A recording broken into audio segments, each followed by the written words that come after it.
காவல்துறையின் மெத்தன போக்கும் முன்னெச்சரிக்கை நடவடிக்கை எடுக்காததும் தான் சேஷசமுத்திரம் கலவரத்திற்கு காரணம் என்று பாமகவின் உண்மை அறியும் குழுவினர் தெரிவித்துள்ளனர். சென்னையில் செய்தியாளர்களிடம் பேசிய உண்மை கண்டறியும் குழுவில் இடம்பெற்றிருந்த வழக்கறிஞர் பாலு, சேஷசமுத்திரம் பகுதியில் ஒட்டப்பட்டிருந்த சர்ச்சைக்குரிய போஸ்டரால் தான் கலவரம் வெடித்ததாக குறிப்பிட்டுள்ளார்.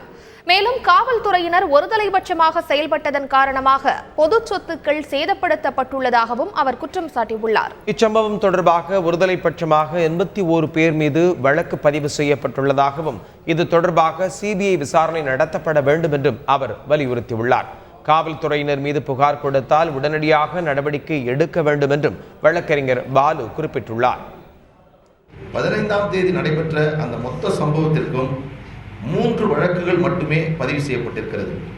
ஒரு வழக்கு தாழ்த்தப்பட்ட சமூகத்தினர் கொடுத்த ஒரு வழக்கு, அதில் வன்கொடுமை தடுப்பு சட்டத்தின் கீழ் ஒரு வழக்கை பதிவு செய்திருக்கிறார்கள்.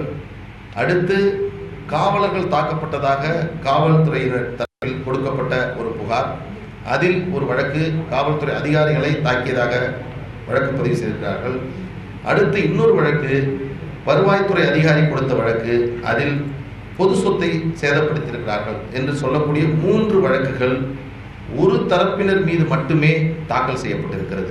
ஒரு வன்முறையை கட்டுப்படுத்த வேண்டிய காவல்துறை அதற்கு காரணமானவர்கள், அதற்கு தொடர்புடையவர்கள் மீது தடியடி நடத்துவதும் அவர்களை கைது செய்வதும் அவர்களை கட்டுப்படுத்துவதற்காக காவல்துறை பிரயோகிக்கக்கூடிய அந்த செய்தியில் பொது சொத்தை, மக்களுடைய உடைமைகளை காவல்துறை சேதப்படுத்தக்கூடிய நடவடிக்கை என்பது தமிழகத்தில் அதிகமாகி வருகிறது.